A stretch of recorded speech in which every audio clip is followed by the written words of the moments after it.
Hi, I'm Bob Fitz from IHeartTennis.net. Hope you guys are doing okay during this coronavirus mess.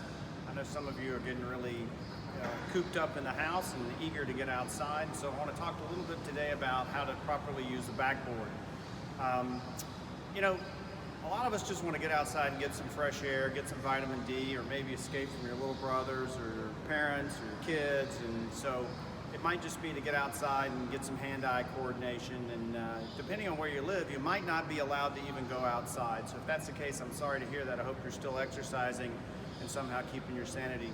For those of you that are able to get outside, what I would say is there's a bunch of different ways you can do this. Look, if you're just don't have much space, you need to work on your hand-eye coordination. I've seen people on YouTube videos these days creating simulated backboards. One girl had, clothesline with a blanket.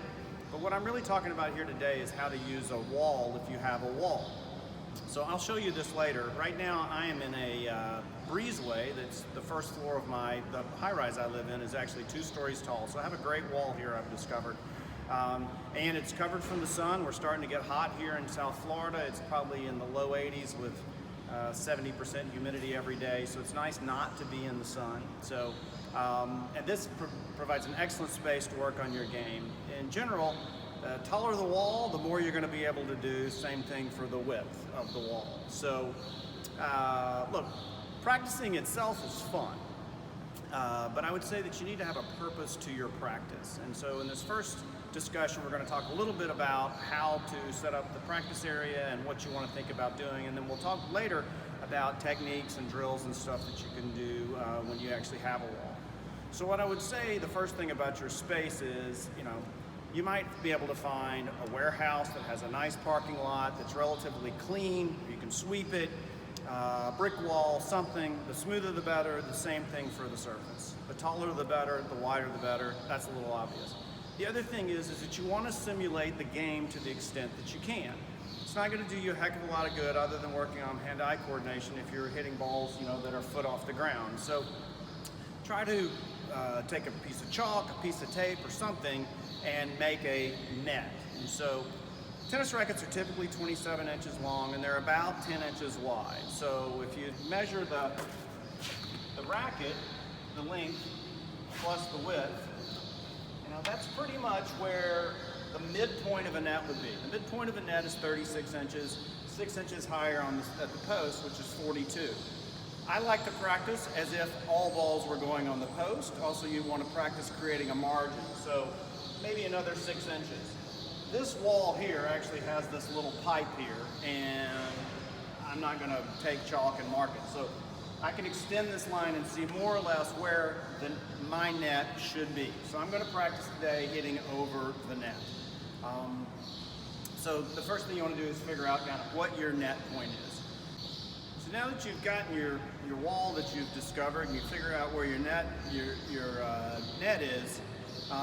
have to figure out what is it that you want to accomplish today. And there's a bunch of different ways to use a backboard, and it all depends on what your goal is for that day. So in general, you can the more intensity you want, you're going to get a little closer and try to take the ball on one hop.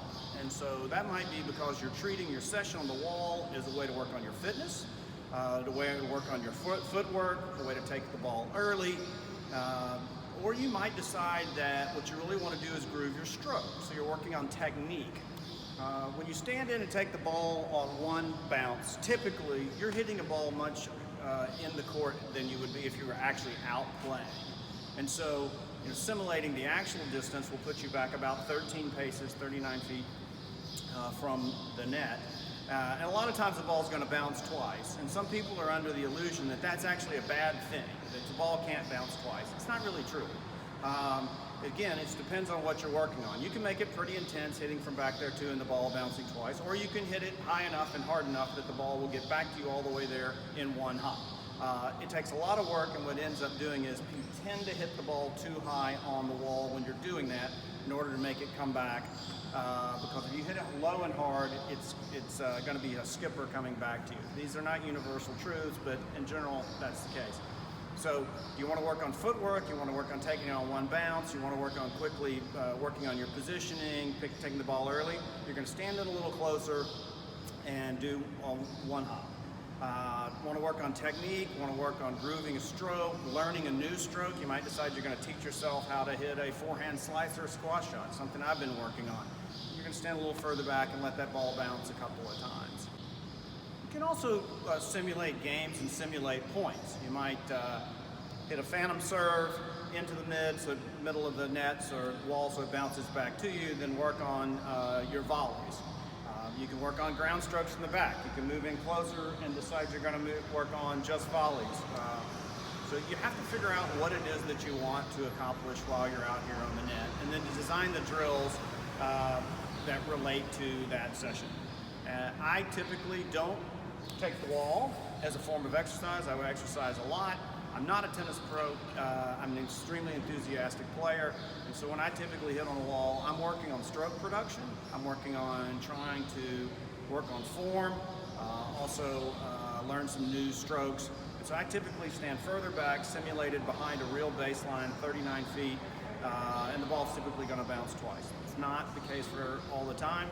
You might want to work on grip changes, and so you're standing a little closer, like we were talking about earlier, taking the ball earlier. You know, hit a forehand, a backhand, forehand, a backhand, forehand, a backhand. My point is, there's all kinds of drills that we can do. It's really what is your objective and what do you want to accomplish today. So now you've found your wall, you've figured out where your net's supposed to be, you kind of have an idea of what you're going to do for the day.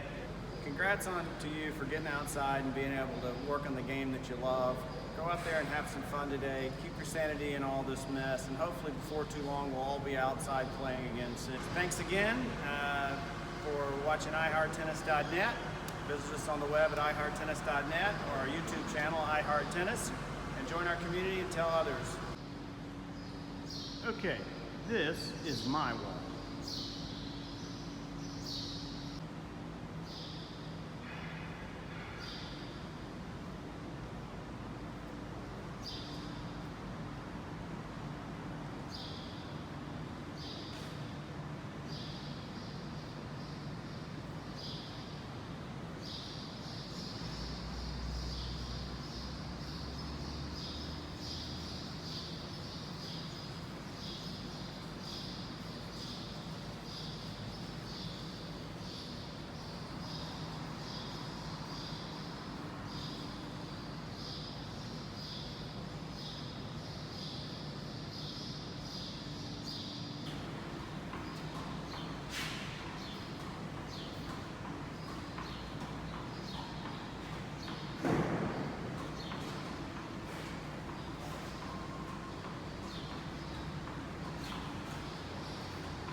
Get outside and have some fun like I have today.